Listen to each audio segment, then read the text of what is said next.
Okay, this is my little hack to add cable flies and crossover to my LeverGym system. First things first, disclaimers, I am not sponsored nor I am affiliated or been given any equipment from Powertec, and also I don't know if this will affect your warranty or not, so please use this at your own risk. Originally, I was planning to buy the Powertec LeverGym fly attachment. However, what stopped me in my track was the amount of storage space it was going to require.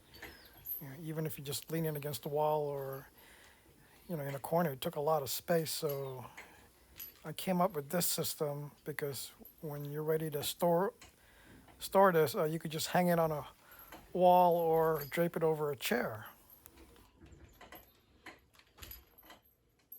Okay, you're probably wondering what's that white pipe covering the weight horn. That's actually 2-inch PVC pipe with a coupler, and then I drilled a hole to insert a eye bolt so I could connect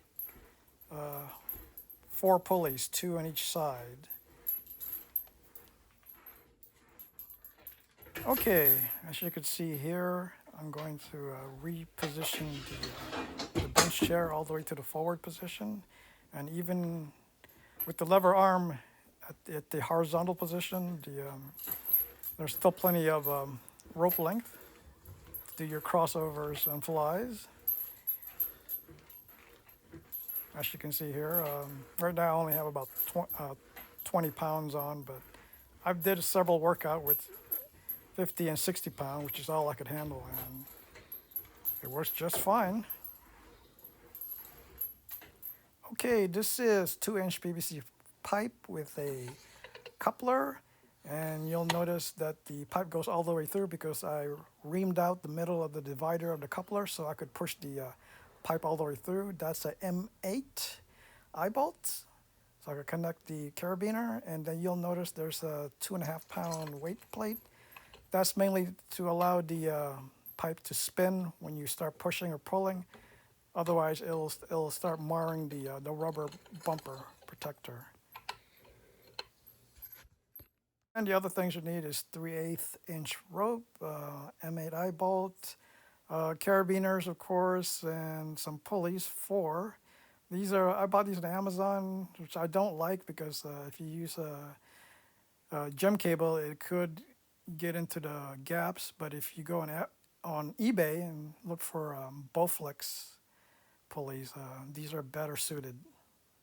Okay, there are 2 configurations that will work. This one I call a YW, where I connect the bottom pulley to the rubber band pegs.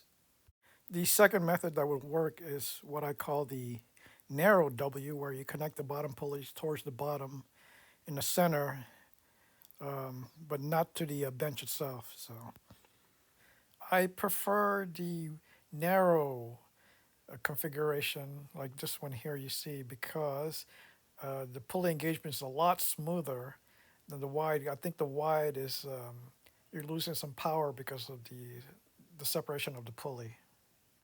By the way, you cannot do one arm pulls. You have to keep everything symmetrical, otherwise it's going to hit the sides of the machine there. So just keep that in mind. And the wide W position will, at the lowest setting of the lever arms, will require you to reposition the inner cable from the inside to the outside. But that's a minor inconvenience, but just remember that. However, with the narrow W configuration, it's not a big deal because the bottom pulley is dead center, so it doesn't interfere with the lifting or lowering of the lever arms. Okay, if you're wondering why I'm using chains, it's because the chain allows me to remove or add any slack I need depending on the position of the lever arms. So in the lower position, you'll need a lot less slack, and then on the highest position you'll need more. Here, this is the YW configuration where I took the 20-inch chain and took the middle and connect the length of each side on each length on the sides. And this is the configuration for the narrow W setup where I use just a single length chain. This is 20-inch, and just connect the ends towards the bottom, mainly because since the pulleys are directly below it, and you need some extra length because of the position of the pulleys will take up more slack than the wide W position. And this is the crossover at the lowest position, and you'll notice I removed the chain because you don't need it.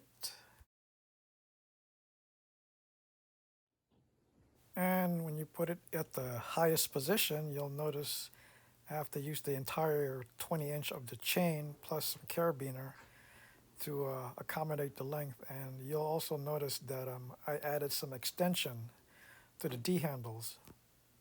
Okay, if you're gonna stick with rope instead of buying gym cable later on, I strongly suggest you use some type of knot like a bowline or bowline knot, which I'm demonstrating here, which is fairly easy to tie, but more importantly, is fairly easy to take apart and even easier to make adjustments to add or remove the length from the length of the rope.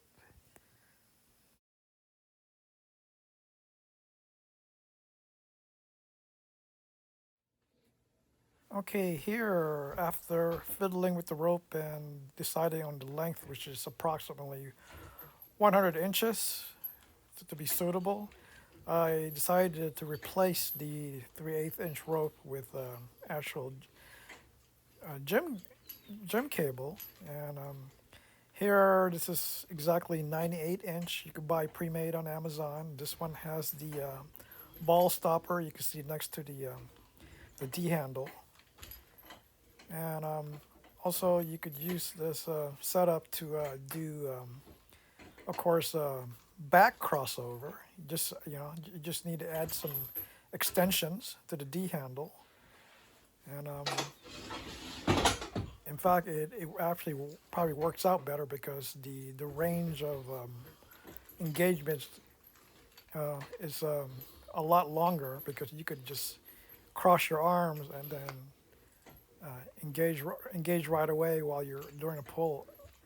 Also, if your extensions are long enough, you probably do not need to remove the bench and just keep it as is.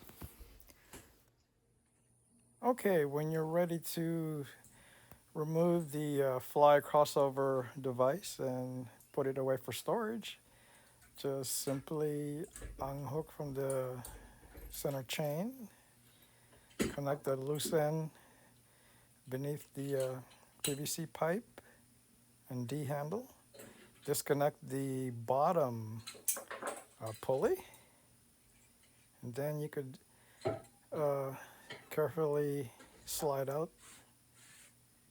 the PVC pipe, and using the topmost carabiner, you could hang it here, hang it on a hook on a wall, or just drape it over a chair. And repeat again on the other side, and that's all, folks.